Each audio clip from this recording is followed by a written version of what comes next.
an gelinen noktaya baktığımızda 3. senesini bitirdi Suriye direnişi. 22 milyon nüfusa sahip olan bir Suriye toplumu şu anda 7 milyonun rejimle beraber olduğunu varsayarsak, içerideki etnik yapıları da göz önünde bulundurduğumuzda geriye yaklaşık olarak 15 milyon Suriye rejiminin muhalifi olan bir toplum kalıyor. Bu 15 milyonluk nüfusun şu anda 5 ila 8 milyonu Suriye içerisinde, 3 ila 5 milyonu da Suriye dışarısında evlerinden, barklarından uzakta hayatlarını yaşamaya çalışıyorlar. Hayalet şehirle karşılaşıyorsunuz. Evler yerle bir edilmiş. İnsanlar hicret etmek zorunda kalmışlar. Maalesef bizler gerek Türkiye halkı olarak gerekse dünya insanlığı olarak Suriye'de yaşanan katliama, Suriye'de yaşanan zulme gözlerimizi kapamışız, kulaklarımızı tıkamış durumdayız. Ne kadar İHA İnsani Yardım Vakfı olarak 90 milyon dolarlık bir yardım çalışması yaptık Suriye içerisinde. Maalesef yapılan bu yardımların %90 ya da %95'lik bir kısmı, üzülerek söylüyorum, Türkiye dışarısından gelen fonlarla sağlanan yardımlar. Yani Türkiye olarak, Türkiye'deki kardeşlerimiz maalesef bu sürece çok duyarsız kaldılar. İstediğimiz, beklediğimiz çalışma ortaya konulamadı. Bunun en büyük sebebi ne İHA'dan kaynaklanıyor ne de insanların bağış yapmamalarından değil. Bunun en önemli sebebi Suriye ile ilgili kafalarda oluşturulan soru işaretlerinden kaynaklanıyor. İHA'yı terör listesine almaya istiyor belli odaklar ki İHA'ya gelen yardımların önü kesilsin. Ama bizler şunu söylüyoruz. Bizler bir gemideyiz. Hedefimize karşı yürümekteyiz. Hedefimize doğru yürümekteyiz. Rüzgar arkamızdan da esse, rüzgar önümüzden de esse bizler hedefe doğru gitmekten asla geri durmayacağız. Bizler asla Suriye'yi bırakmayacağız. Çünkü Suriye yetim, Suriye'deki kardeşlerimiz öksüz. Allah daima mazlumların yanında. Birilerinin tuzak kurması, birilerinin planlar yapması, Allah'ın da bir planı var. Bunu asla unutmayalım.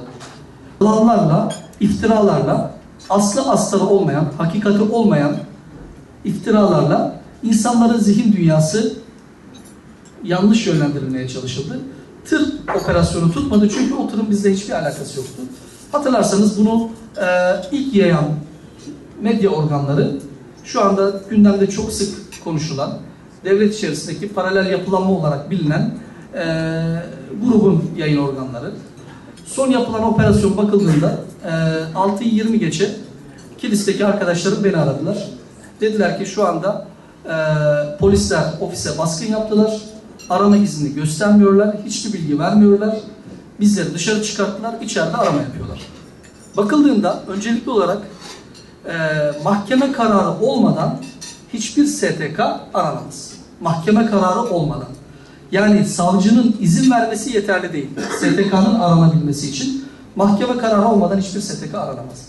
Bakıyorsunuz mahkeme kararı olmadan İHA İnsani Yardım Vakfı'nın Kilis ofisine baskın düzenleniyor. İkinci olarak baskının belli saatleri olur. Yani ev aramasının ya da ne bileyim ofis aramasının belli saatleri olur. Saat 6'yı 20 geçe ofis aranmaz. Üçüncü olarak avukat olması gerekir. Üçüncü bir gözün olması gerekir. Ofis ya da ev aramalarında. Arama yapan polis arkadaşlar bizim personelimizin hepsini dışarı çıkartarak arama yaptılar. Belki o esnada ofisimize ne bileyim dinleme cihazı kurulmuş olabilir. Gayri meşru olan bir şey konulmuş olabilir. Bize ait olmayan bir şey konulmuş olabilir. Arama sonrasında İHA'nın ofisinden bu çıktı denilerek İHA zorda bırakılmak istenmiş olabilir. Ve bununla ilgili avukatlarımız gerekli işlemleri başlattılar. Bu hukuksuz arama ile ilgili. Bunun en önemli sebebi ne? Bunu sormamız lazım. Bu operasyonun en önemli sebebi nedir? Bunu sormamız lazım.